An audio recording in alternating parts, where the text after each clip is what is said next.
तो दोस्तों, आज की अपडेट भारत और फ्रांस के बीच साइन हुए एक बड़ी डील को लेकर आ रही है, जिसके तहत दोनों देश अब सर्विलेंस मिशन एक साथ करेंगे। भारत और फ्रांस के रिश्ते पिछले एक दशक में जितने मजबूत हुए, शायद उतने मजबूत भारत के रिश्ते किसी और देश से हुए होंगे। आज दोनों देश space, defence, economic, AI research और डेवलपमेंट और भी अन्य क्षेत्र में साथ मिलकर काम कर रहे हैं। अभी हाल ही में भारत की तरफ से पैरा कमांडोज की एक टुकड़ी को भी फ्रांस में शुरू होने वाले ओलंपिक के लिए भेजा गया। वहीं पर यह बेहद खास गेस्चर दोनों देशों की तरफ से पेश किया गया और ऐसा दिखता है जैसे दोनों देश कितने करीब हैं, क्योंकि देखा जाए तो ऐसा नहीं है कि फ्रांस के पास सेना की कमी है या फिर जवानों की, लेकिन इसके बावजूद कुछ भारतीय जवान वहां पर तैनात हुए। खैर, बात करते हैं भारत और फ्रांस के बीच साइन हुए सर्विलेंस के क्षेत्र में डील के बारे में। भारत और फ्रांस ने दक्षिण पश्चिम हिंद महासागर में अपनी साझेदारी को बढ़ाने का फैसला किया। दरअसल 2020 और 2022 में फ्रांस के लॉ रीयूनियन द्वीप से संयुक्त निगरानी मिशन चलाया गया था, जिन्हें अब और भी मजबूत किया जाएगा। फ्रांस वो पहला बड़ा पश्चिम सैन्य शक्ति है जिसके साथ भारत ने संयुक्त गश्त की। भारतीय नौसेना के PAE समुद्री गश्ती विमान को फ्रांसीसी द्वीप लॉ रीयूनियन पर तैनात किया गया था। ये मिशन समुद्री रास्तों की सुरक्षा में महत्वपूर्ण योगदान दे सकते हैं। यही कारण है कि अब एक बार फिर से दोनों देश साथ में मिलकर यहाँ पर निगरानी करेंगे। भारत और फ्रांस के बीच साइन हुई इस बड़ी मेगा डील के बारे में अपनी राय कमेंट करके जरूर बताएं। तो बढ़ते हैं हमारी अगली अपडेट के बारे में, जो कि भारत और UAE के रिश्तों से निकलकर सामने आ रही है। इस समय भारत और UAE के बीच का व्यापार काफी तेजी से बढ़ रहा है।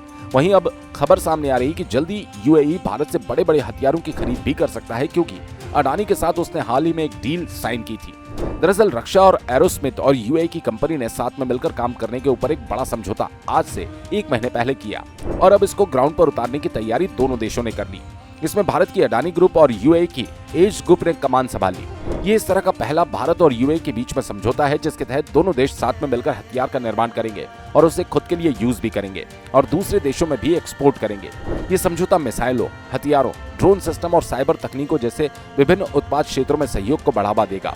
अडानी और एज की कोर प्रोडक्ट डोमेन में मिलकर काम किया जाएगा, जिससे दोनों देशों की रक्षा क्षमताएं मजबूत होंगी। इस समझौते के तहत भारत और UAE में अनुसंधान और विकास सुविधाएं स्थापित की जाएंगी, यानी कि R&D यानी रिसर्च एंड डेवलपमेंट की शाखाएं खोली जाएंगी, जिसको लेकर अब मैन्युफैक्चर प्लांट के लिए जगह देशों की तरफ से देखनी शुरू कर दी गई। फरवरी में अडानी डिफेंस ने घोषणा की थी कि वो गोला बारूद और मिसाइलों के निर्माण में $362.1 मिलियन से अधिक का निवेश करेंगे।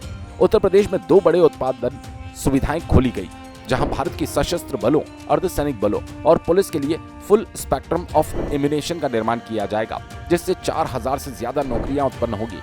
अब दोस्तों, भले ही पॉलिटिक्स में और भारत की आम जनता के द्वारा अडानी को कितनी ही गाली दी जाए, लेकिन सच्चाई ये है कि भारत की वर्ल्ड में स्ट्रेटेजिक इंपोर्ट्स को बढ़ाने में अडानी का काफी बड़ा योगदान है।